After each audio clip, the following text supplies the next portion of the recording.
Porque olha aqui, ó, classificados para as oitavas de finais até então, tá? Da Copa Sul-Americana. São Paulo, rapaz, Recoleta, Botafogo, esse aqui eu acho que é o Montevidéu. Também, se não for, tá tudo certo. Agora, para os playoffs. Bom, esse time aqui eu vou ter que aumentar para poder ler. Ih, rapaz, é o Wings. E também ali o time do Santos, o Caracas e o Grêmio já estão classificados para os playoffs. E vai ter outros times que já vão chegar também para os playoffs. Estão vindo diretamente da Conmebol Libertadores e, de repente, o Fluminense, que vai jogar, tá lá no grupo C, pode completar aqui a casinha. Basta saber aonde o Vasco vai ficar, se é nas oitavas ou se é nos playoffs, porque se for nos playoffs, pode ter cruzamento entre Vasco e Fluminense. Fluminense precisa vencer a sua partida e ali torcer para o tropeço do Bolívar. Se o Bolívar vencer o seu jogo, que é contra o Independente, de repente a gente pode ter aí um sorteio, e nesse sorteio ver o Vasco. Não, apesar que lá para os playoffs não tem sorteio não, tá? É o melhor terceiro colocado da Libertadores contra o pior segundo colocado da Copa Sul-Americana, e assim vão se encontrando até, né? Enfim, dá de repente um encontro, não querendo ser redundante, mas um encontro entre Vasco e Fluminense. Vamos ter que aguardar, mas seria muito interessante. Lembrando que hoje nós teremos mais uma rodada aqui de jogos. O Botafogo já está classificado, joga hoje. O Racing joga hoje. Mas que o Olímpia também joga hoje, tá? E o Audax Italiano, se vencer o Olímpia, pode complicar a vida do Olímpia e, de repente, até se classificar junto com o Vasco da Gama. Para isso, o Vasco vai ter que fazer o seu dever de casa e vencer o poderoso Barracas, meu irmão.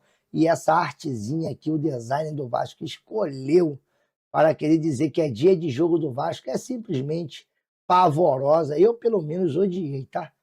De repente, você gostou. Só mais essa daqui, ó. Da próxima partida, eu acho que eu vou usar essa. Vou tirar o próxima e vou deixar só aqui os escudos. Vasco da Gama versus Barracas Central. Com esse lindo, né? Aqui, ó. Quem vai aparecer certamente é o Zucarello, que não viajou com o time sub-20.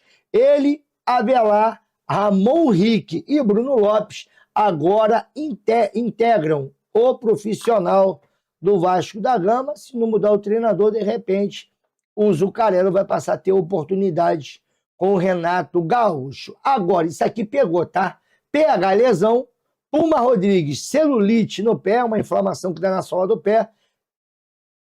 Bruno Vereza, sub-20, lesionado. E o João Vitor, suspenso. E eis que, após testar Mutano Saldívia, a tendência é que Tietê seja titular. Então o Mutano não tá suspenso? Eu acho que o Mutano mesmo assim está suspenso, tá? O Mutano não foi expulso na última partida lá contra o Olímpia, gente? O Mutano não joga contra o Barracas Central. Não é isso? Me corrijam aí se eu estiver falando besteira. E aí o Tietê, tanto que ele até pede desculpa, olha, poderíamos sair com empate e tudo mais. Tanto que o Tietê aí pode ser o titular da lateral direita.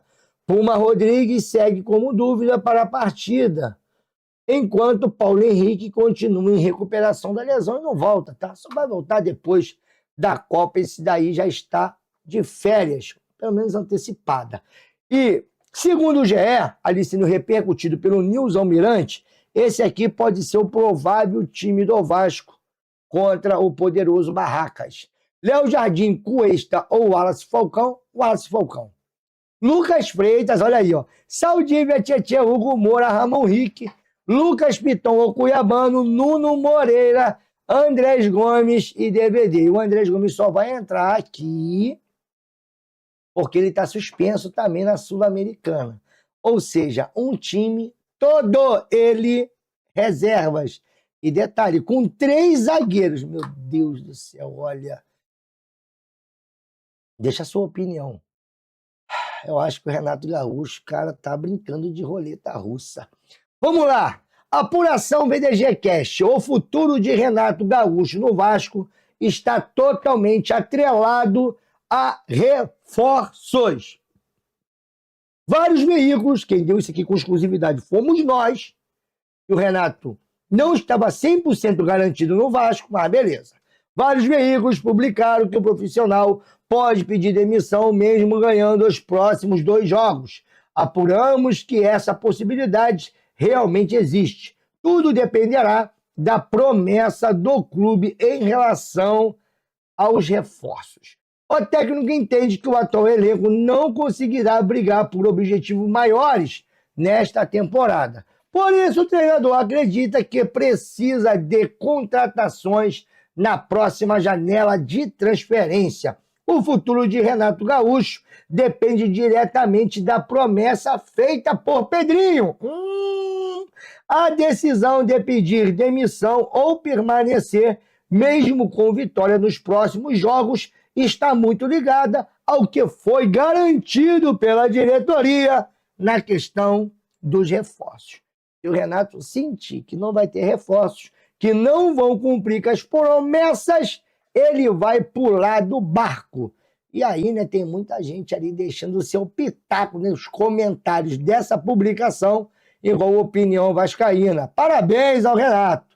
É inviável jogar qualquer campeonato profissional com esse elenco montado pela gestão do Pedrinho. E aí, o Papo na Colina esteve aqui publicando essa informação, e rapaz, 105 milhões e 4 gols. Se for somar participações entre gols e assistências, fica pior, tá? São 105 milhões por 7 participações. Brenner, 31 milhões, 23 jogos, 3 gols e 1 assistência. Marino, 30 milhões, 18 jogos e 0-0, né? Nada. Garré, 15 milhões, 22 jogos e 1 assistência. Maxime Domingues, 15 jogos, 1 gol e 1 assistência. Lloyd Augusto, 18 jogos e 0 assistência e 0 gols. E o nosso possante, Jean David, que saiu daqui cheio de acusações e tudo mais, prometeram investigação e também até agora nada.